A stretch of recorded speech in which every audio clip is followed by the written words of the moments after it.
বিসমিল্লাহির রহমানির রহিম। আসসালামু আলাইকুম। আশা করি যে যেখানে আছেন আল্লাহ তাআলার অশেষ রহমতে অনেক অনেক ভালো আছেন। আজকে আপনাদের সাথে শেয়ার করব রেস্টুরেন্ট স্টাইলে বিফ কাচ্চি রেসিপি, একদম ঘরোয়া মশলায় ঘরোয়া পদ্ধতিতে। আশা করি রেসিপি ভালো লাগবে। প্রথমে নিয়ে নিয়েছি এইখানে 4 টেবিল চামচ গুঁড়া দুধ, এরপর এর মধ্যে 1 চা চামচ দিয়ে দিলাম ঘি। এটা দিয়ে খুব ভালোভাবে মিশিয়ে মাওয়া তৈরি করে নেব।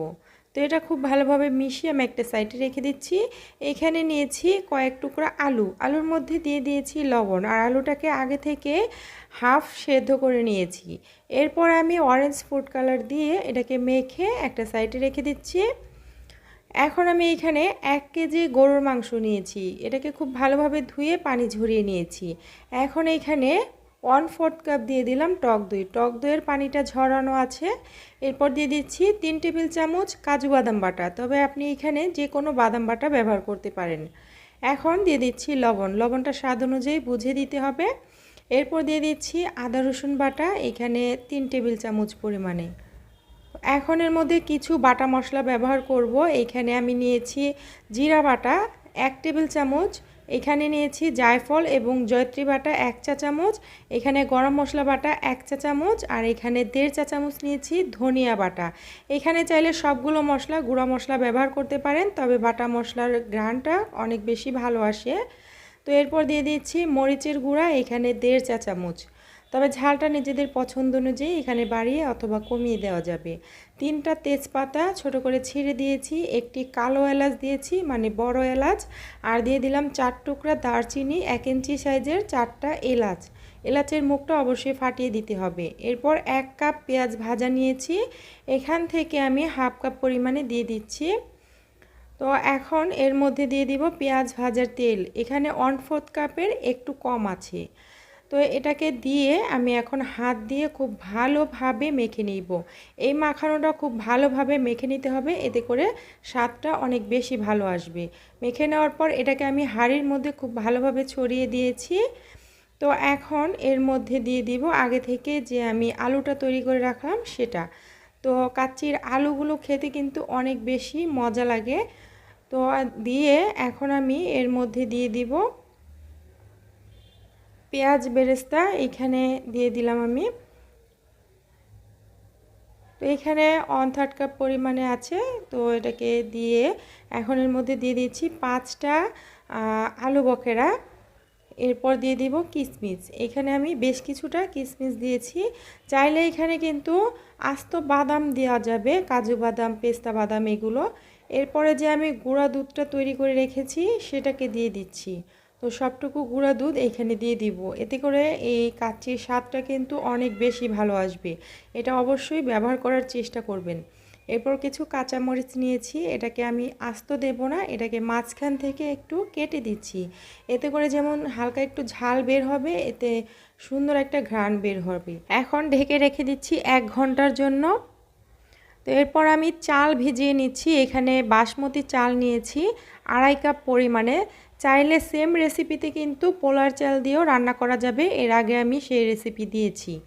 তো এরপরে হচ্ছে আমি পর্যাপ্ত পানি দিয়ে চালগুলোকে খুব ভালোভাবে ধুয়ে 1 ঘন্টা ভিজিয়ে রেখে দেব, এতে করে চালগুলো খুব সুন্দর হবে। এখন চুলায় একটা হাঁড়িতে বেশ কিছুটা পানি দিয়েছি, এরপর দিয়ে দিচ্ছি লবণ। লবণটা একটু বেশি পরিমাণে দিতে হবে, যাতে করে মনে হয় লবণটা একটু বেশি হয়ে গেছে। এখন এখানে কিছু গোটা মশলা দিয়ে দিচ্ছি, 2টা এলাচ, 2 টুকরা দারচিনি, 4-5টা গোলমরিচ, 3টা লবঙ্গ এবং একটা তেজপাতা।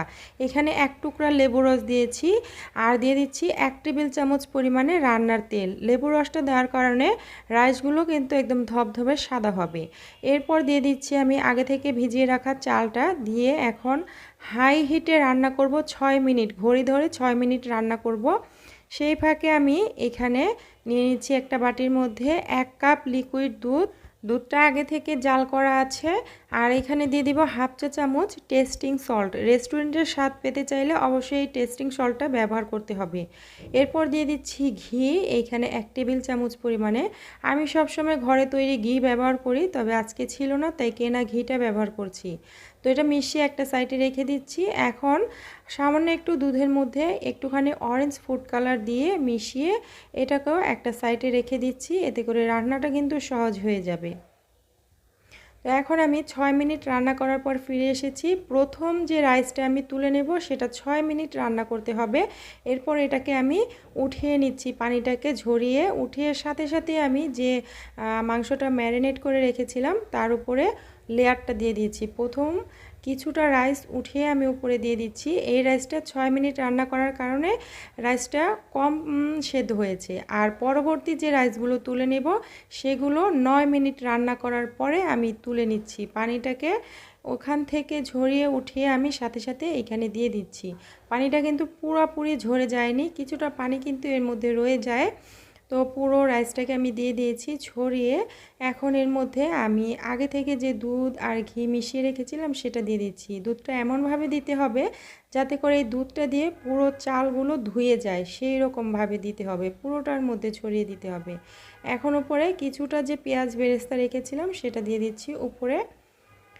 তো দেওয়ার পর এখন যে দুধ এবং কালার মিক্স করে রেখেছি সেটাকে দিয়ে দিব। একটু একটু করে ছড়িয়ে দিচ্ছি, এক জায়গায় ঢেলে না দিয়ে এইভাবে একটু একটু করে ছড়িয়ে দিতে হবে। কেউ চাইলে কালারটাকে স্কিপ করে এখানে দুধের মধ্যে জাফরান ভিজিয়ে তারপরে দিয়ে দিতে পারেন। তো এখানে আমি হাফ চা চামচ গোলাপ জল এবং হাফ চা চামচ কেওড়া জল ছড়িয়ে দিচ্ছি, এতে করে খুব সুন্দর একটা ফ্লেভার আসবে। এরপর ঢাকনা দিয়ে ঢেকে দিয়েছি। ঢাকনার চারপাশে আমি ময়দা দিয়ে তারপরে আটকে দেব। ময়দাটাকে একটু এইরকমভাবে গুলিয়ে নিয়েছি নরম করে। এরপর ঢাকনার চার সাইডে এটাকে দিয়ে আটকে দিচ্ছি যাতে করে ভেতরের ভাপটা বাইরে বের হতে না পারে, বাইরের বাতাসটা ভেতরে ঢুকতে না পারে। তো এইভাবে করে দিয়ে দিতে হবে, দেখতেই পারছেন।